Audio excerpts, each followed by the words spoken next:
अस्सलाम वालेकुम दोस्तों। कल मैं अखबार पढ़ रहा था तो एक कटिंग मेरे नज़र से गुजरी कि 1972 में चोरियां और डकैतियां कराची में बहुत ज़्यादा हो गई हैं और आज भी पाकिस्तान उसी मोड़ पर खड़ा है।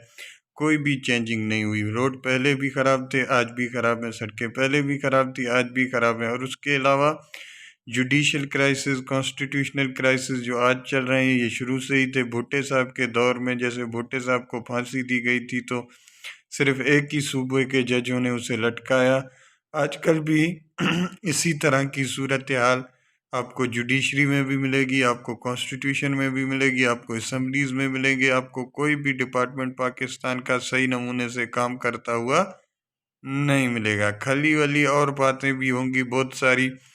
आज हम जुडिशल और कॉन्स्टिट्यूशनल क्राइसिस के बारे में बात करने जा रहे हैं।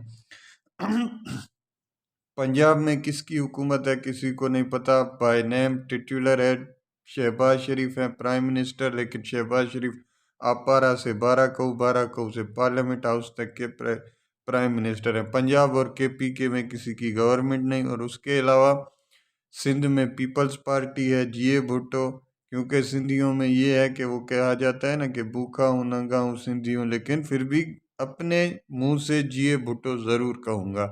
तो भुट्टो तो ऐसे समझो हमें जहेज़ में मिल गया है।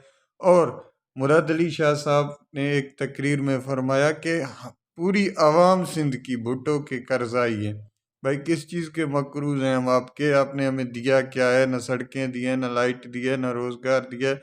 किस चीज़ पे हम आपके कर्जदार हैं अभी तक?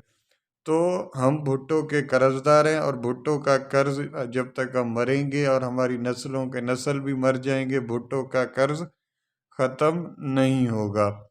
एक बात मुझे समझ नहीं आती, बेनज़ीर भुट्टो के अपने ही घर के सामने बारिश 4 घंटे अगर हो जाए तो बारिश का पानी वहाँ ऐसे ठहरेगा, गंदगी ताफुन। आप अपने घर के सामने वाले रोड को सही नहीं कर सके और आप बात करते हैं पूरे सिंध को शाइनिंग डेवलपमेंट पता नहीं क्या क्या बनाने की। चलो दोबारा अपने टॉपिक पे आते हैं। जुडिशल क्राइसिस इस तरह है कि बेंच बनते हैं, कॉन्स्टिट्यूट होते हैं, फिर बेंचों में दरार पड़ जाती है किसी भी फैसले पर। जब एक जस्टिस दूसरे जस्टिस पर ही एतमाद नहीं करा तो अवाम इन पर क्या खाक एतमाद करेगी? वो भी अदालत उज़्मा में जिस तरह जजेस की हेर फेर हो रही है, कभी 7 हो रहे हैं, कभी 4 हो रहे हैं। एक मरतबा तो यूँ हुआ 5 जजेस की बेंच बनी, बेंच में 3 जजेस आए और 2 जजेस आखिरी टाइम पे, जैसे छोटे बच्चे को स्कूल के लिए ले जाने के लिए छोटा बच्चा जिद करता है ना कि आज पापा मैं नहीं जाऊंगा, तो उन दोनों ने ऐसे ही छोटे बच्चों की तरह जिद किया कि हम आज कोर्ट में नहीं बैठेंगे, हम सिटिंग नहीं करेंगे। छोटे बच्चे को जैसे लॉलीपॉप नहीं मिलता ना, वैसे ही उसने ही उन दोनों जजेस ने भी यही किया।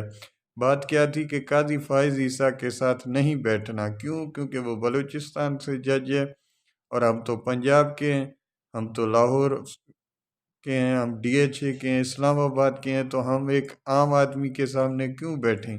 क्यों उसे मतलब सिंधी और बलोचों को हकीर समझने की रवायत आज तक बरकरार है। कोई आदमी कोई शख्स थोड़ा बहुत तरक्की करके सूट बूट पहन के जब तुम्हारे सामने बैठता है तो तुम्हें ये बर्दाश्त नहीं होती कि ये क्यों बैठा है। भाई वो अपने बलबूते पे बैठा है। इसी तरह जुडिशल क्राइसिस के साथ साथ अभी एक साथ लपेट लेते हैं डिफेंस के क्राइसिस को भी। तो जी शारदा पीठ है, पाक शारदा पीठ आज़ाद कश्मीर में। आज़ाद कश्मीर में जो शारदा पीठ है वो हिंदुओं की एक मुकद्दस जगह है। जैसे करतारपुर साहब कॉरिडोर खुला था, ऐसे ही शारदा पीठ कॉरिडोर खुलने के बैक चैनल बैकडोर डिप्लोमेसी में बातें चल रही हैं। अमित शाह और यहाँ के जो जितने भी सेक्रेटरीज वगैरह हैं, foreign minister, home minister Sheikh Rashid साहब का भी बयान आया कि शारदा पीठ कॉरिडोर खोलने के लिए काम जारी है।